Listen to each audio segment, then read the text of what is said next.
नमस्कार दोस्तों, आज एक बड़ी घटना घटी है छत्तीसगढ़ और उड़ीसा की बॉर्डर पे।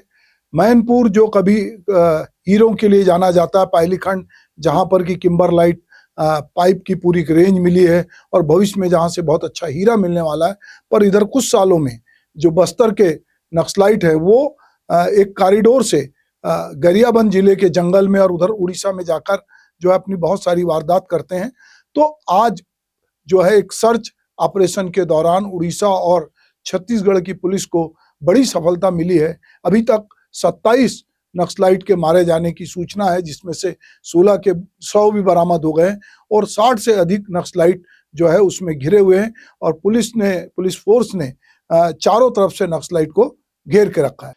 इस मुठभेड़ की जो सबसे बड़ी बात है उसमें 1 करोड़ का इनामी नक्सली जो है और कई कमांडर मारे गए हैं। और इस बार पहली बार ड्रोन के जरिए जो है वो निगरानी की गई है। चूंकि वहां इतना सघन जंगल नहीं है, इसीलिए पुलिस को ये बड़ी सफलता मिली है। और छत्तीसगढ़ जिले के गरियाबंद, छत्तीसगढ़ राज्य के गरियाबंद जिले में फोर्स ने 27 नक्सलियों को, जैसा मैंने कहा, कि एनकाउंटर किया है। 16 के 100 और हथियार भी बरामद कर लिए गए हैं। और 1 करोड़ का इनामी नक्सली चलपति जयराम उर्फ चलपति समेत कई कमांडर के मारे जाने की सूचना है। अभी तक मुठभेड़ जारी है। तो रविवार रात को छत्तीसगढ़ और उड़ीसा की ओर से ज्वाइंट ऑपरेशन चलाया गया था। सोमवार को भालू डिगरी जंगल में दिन भर रुक रुक कर फायरिंग हुई, जो मंगलवार को भी जारी रही। करीब 1000 जवानों ने 60 नक्सलियों को घेर रखा है और ड्रोन से भी उनकी निगरानी की जा रही है। नक्सली जो हैं वो लगातार छत्तीसगढ़ में अमित शाह ने जो बैठक ली और कहा कि हम नक्सल मुक्त करेंगे, उसके बाद से लगातार छत्तीसगढ़ में नक्सली एनकाउंटर का बड़ा दौर चल रहा है। इस बीच में नक्सली कभी कभी जो है गाड़ियां उड़ा देते हैं, उससे बहुत सारे जवान भी, अभी हाल ही में बहुत सारे जवानों को अपनी जान गंवाना पड़ी। पर इस बार जो है फोर्स ने जो है 15 से 20 किलोमीटर का घेरा डाला और नक्सली 3 किलोमीटर में सिमट के रह गए। घेरे गए सभी 60 नक्सलियों के मरने की संभावना है। वहीं एक जवान घायल हुआ है, जिसे एयरलिफ्ट करके रायपुर लाया गया है। एसओजी स्पेशल ऑपरेशन ग्रुप के जवान के पैर में गोली लगी है।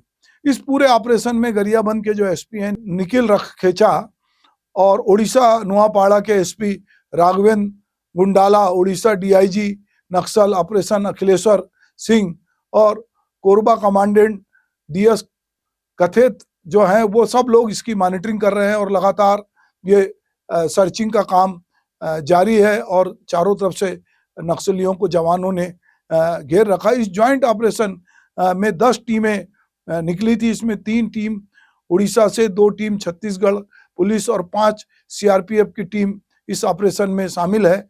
जो है जवानों ने सर्चिंग के दौरान जब देखा कि नक्सली उन पे हमला करने के लिए आमादा है, तो मुठभेड़ की सूचना मिलते ही बहुत सारे पुलिस अधिकारी मैनपुर पहुंच गए। सुरक्षा के लिहाज से भाटीगढ़ स्टेडियम को छावनी में तब्दील किया गया और इलाके में अतिरिक्त सुरक्षा बल तैनात किए गए। इस दौरान वहीं 3 आईडीडीआई भी बरामद किए गए। अभी भी ऑपरेशन जारी है जंगलों में और छिप छिप कर फायरिंग हो रही है। हो सकता है जब तक मैं ये सूचना पढ़ रहा हूं और लोगों के नक्सलियों के मारे जाने की अभी भी ऑपरेशन जारी है जंगलों में और छिप छिप कर फायरिंग हो रही है। हो सकता है जब तक मैं ये सूचना पढ़ रहा हूं और लोगों के नक्सलियों के मारे जाने की खबर आए। उड़ीसा की तरफ से 7 कंपनियां भी आगे बढ़ रही थी। अब नक्सली जंगल में निकलकर चट्टानों में गिर चुके हैं। यह खुला इलाका है। जवानों के पास 4-5 ड्रोन हैं। इन सब ड्रोन से देख देख के नक्सलियों को निशाना बनाया जा रहा है। तो ये छत्तीसगढ़ और पूरे देश को नक्सल मुक्त करने का जो अभियान है और केंद्र सरकार जो है इसमें एक बड़ा रोल प्ले कर रही है। और खुद खास करके गृह मंत्री बार बार सभी लोगों की मीटिंग ले रहे हैं। रायपुर में पिछले दिनों पूरे अलग अलग राज्यों के डीजी और चीफ सेक्रेटरी की बैठक हुई थी और नक्सल मुक्त करने की जो बात है उसको जो है बहुत पुरजोर तरीके से उठाया गया है और लगातार अमित शाह इसकी बात कर रहे हैं। तो इस बार सेंट्रल कमेटी के जो लोग हैं और टॉप लीडर हैं वो अब जो है इस मुठभेड़ में मारे जाने की उनकी खबर है। तो निश्चित रूप से इस पूरी घटना के बाद नक्सल जो मूवमेंट है उसमें फर्क आएगा और नक्सली हो सकता है कि इस घटना से जो है चिढ़कर, नाराज होकर एक प्रतिक्रिया स्वरूप और कोई घटना करें। अभी तक अबूझमार और पामेड़ ही नक्सलियों का सबसे सुरक्षित ठिकाना था। लगातार एनकाउंटर से नक्सली अब गरियाबंद की तरफ भाग रहे थे और गरियाबंद को इसलिए उन्होंने चुना था कि वो उड़ीसा से लगा हुआ है और दोनों राज्य में आने जाने के लिए जंगल का रास्ता आसान है और नक्सलियों के छिपने की जो है वो जगह है। नक्सली धमतरी के सिहावा, कांकेर, कोंडागांव होते हुए यहाँ से भी उड़ीसा भाग सकते हैं। तो ये जो नक्सल का 1 करोड़ का नक्सलाइट मारा गया जयराम रेड्डी, आंध्र प्रदेश के चित्तूर का रहने वाला है। ये केवल 10वीं तक पढ़ा है। अपने ही सामान्य शैक्षणिक बैकग्राउंड के बावजूद वह माओवादी रैंक में प्रमुखता से आगे बढ़ा और निर्णय लेने वाली संस्था सेंट्रल कमेटी मेंबर का वह जो है काडर बन गया। वह प्रतिबंधित संगठन के संचालन में अहम भूमिका निभाता है।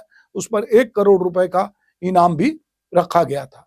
तो निश्चित रूप से ये जो सफलता मिली है, ये पूरे नक्सल मूवमेंट में जो लोग लगे हैं उनके हौसला अफजाई करेगी। वो थोड़े सतर्क होंगे क्योंकि नक्सलाइट चुप नहीं बैठते। हमने देखा है कि पिछली घटनाओं के बावजूद भी नक्सलाइटों ने जो अलग अलग जगह सुरंगें बिछा रखी है तो उनको मालूम है और वो सॉफ्ट टारगेट के तहत गाड़ियां उड़ाते हैं, लोगों को उड़ाते हैं और कई बार ये चूक होती है। तो इस बार चूंकि सरकार लामबंद है कि वो 2026 मार्च तक नक्सल मुक्त करेगी छत्तीसगढ़ को और देश को, तो ऐसे समय एक निर्णायक लड़ाई हो रही है और निर्णायक लड़ाई में लगातार नक्सली मारे जा रहे हैं। पिछले दिनों तक इनकी संख्या 150 थी, अब बढ़कर 200 पार हो जाएगी और निश्चित रूप से इससे उनके हौसले टूटेंगे और ये जो मूवमेंट जो जंगली इलाकों में चल रहा है ये इसकी कमर टूटेगी और सरकार की जैसी मंशा है कि वो नक्सल मुक्त करेगी छत्तीसगढ़ को और देश को, तो इसमें सफलता हासिल होगी। नमस्कार।